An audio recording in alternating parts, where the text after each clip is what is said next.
19/12/2025 அன்று தமிழ்நாட்டுக்கான வாக்காளர் வரைவு பட்டியலையும் ரிலீஸ் பண்ணியிருக்கிறாங்க.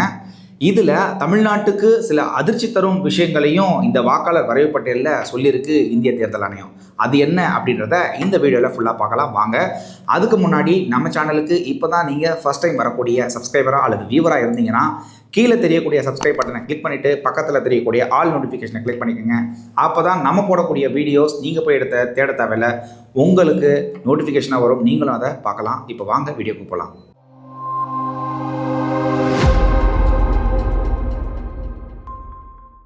வாக்காளர் வரைவு பட்டியல் 2025 ரிலீஸ் செஞ்சுருக்கு தேர்தல் ஆணையம். அதில் கிட்டத்தட்ட 1 கோடிக்கு, அதாவது அப்ராக்சிமேட்டாக சொல்லணும்னா 97,37,832 போலி வாக்காளர்களை கண்டுபிடிச்சி வாக்காளர் பட்டியலிருந்து நீக்கியிருக்கு நம்மளுடைய தேர்தல் ஆணையம். தமிழ்நாட்டின் தலைநகரான சென்னையில் மட்டும் 35.5%, அதாவது நம்பரில் சொல்லணும்னா கிட்டத்தட்ட 14 லட்சம் போலி வாக்காளர்களை வாக்காளர் பட்டியலிருந்து நீக்கியிருக்கு இந்திய தேர்தல் ஆணையம். இதில் முக்கியமாக நம்மளுடைய தமிழக முதல்வர் ஐயா ஸ்டாலின் தொகுதியான கொளத்தூர் தொகுதியில் மட்டும் 1 லட்சம் போலி வாக்காளர்களை நீக்கியிருக்கிறாங்க.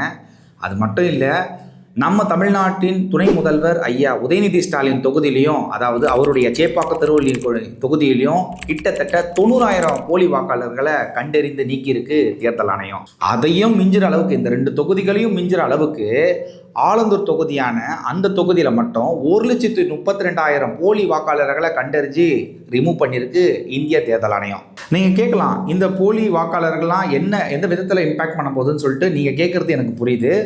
2021 சட்டமன்ற தேர்தலில் நீங்கள் கவனிச்சிங்கன்னா தெரியும். உதாரணத்துக்கு நான் ஒரு தொகுதியை மட்டும் எடுத்துக்கிறேன்.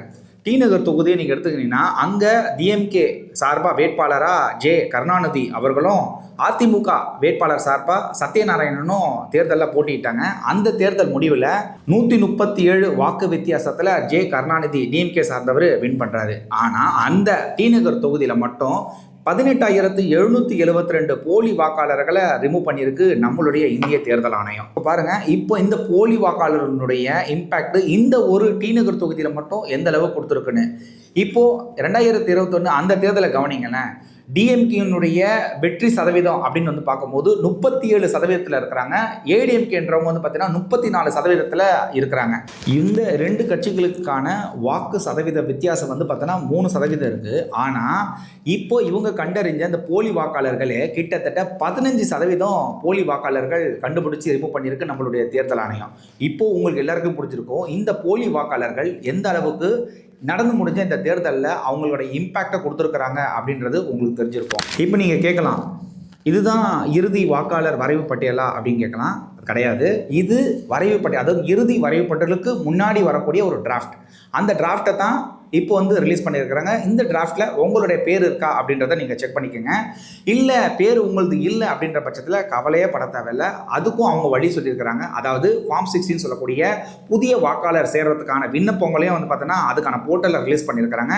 நீங்கள் ஒருவேளை உங்களோட பேர் வரலை அப்படின்னா நீங்கள் புதிய வாக்காளராக ரெஜிஸ்டர் பண்ணி இந்த வாக்காளர் வரைவு பட்டியலில் நீங்கள் சேர்ந்துக்கலாம். இது குறித்து உங்களுடைய கருத்துக்களை கீழே சொல்லுங்கள். எப்படி இந்த போலி வாக்காளர்கள் எல்லா எலெக்ஷன்ஸையும் வந்து பார்த்தீங்கன்னா இம்பாக்ட் பண்ணுறாங்க அப்படின்றத இது மூலமாக உங்களுக்கு தெரிஞ்சிருக்கும். இது பற்றி உங்கள் கருத்துக்களை கீழே சொல்லுங்கள். மேலும் இதில் ஏதாவது டவுட்ஸ் இருக்குது அப்படின்னா அதையுமே கீழே கமெண்ட்டில் கேளுங்க. நான் கமெண்ட்லேயே முடிஞ்ச அளவுக்கு ஆன்சர் பண்ண பார்க்குறேன். மேலும் இது போன்ற தகவல் தெரிஞ்சுக்கிறதுக்கு, அரசியல் சார்ந்த நிகழ்வுகளை தெரிஞ்சுக்கிறதுக்கு நம்மளுடைய சேனலை சப்ஸ்கிரைப் பண்ணிங்க. இன்ஸ்டன்ட் அப்டேட்டுக்கு நம்மளுடைய இன்ஸ்டாகிராம் பேஜை ஃபாலோ பண்ணிக்கோங்க.